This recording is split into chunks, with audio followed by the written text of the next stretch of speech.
অচিন ৰোগ বিয়পিছে বৰক্ষেত্ৰীত কলা ৰঙৰ চামনি গছৰ পাতত এয়া বৰক্ষেত্ৰী সমষ্টিৰ দৃশ্য এই বৃহত্তৰ অঞ্চলটোৰ সতেমাৰী লাওপাৰা আখিয়া অঞ্চলত বিয়পিছে এই ৰোগ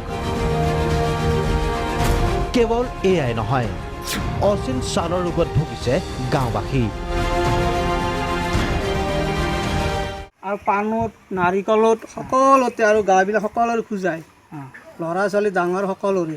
যদি পাতটো কোমাই লাৰে গাটো খোজাই কিন্তু নাৰিকল পাতটো হললি যিকোনো বস্তু ললি গাটো খোজাই একদম থাকিব নোৱাৰা ইমান ল'ৰা ছোৱালী কিবা হৈছে নেকি নাই মোৰ বাচ্চাটোৰো গাটো খোজাই থাকে মোৰ এটাই ছোৱালী খোজাই আছে গাটো বিগত 2-3 মাহৰ পৰা দেখা দিছে এই দৃশ্য কিন্তু এতিয়াও ঠাৱৰ হোৱা নাই ইয়াৰ কাৰণ 5 মাহ ধৰি এনেকুৱা গাছ গছনি মানে পাতবিলাক একেবাৰে কলা হৈ গৈছে আমি ভাবিছোঁ কি কাৰণ হৈ আছে আমি নাজানো বিশেষকৈ আৰু সেনেকুৱা জানিব কি গছ কলা হৈছে নাৰিকল গছ তামোল গছ কলগছ এনেকুৱা মানে সেউজীয়া বস্তুবিলাক চব কলা হৈ গৈছে কি কাৰণ হৈছে আমি নাজানো আৰু শংকিত গাঁওবাসীৰ আহ্বান স্বাস্থ্য বিভাগে গুৰুত্ব সহকাৰে লওক সমস্যাটো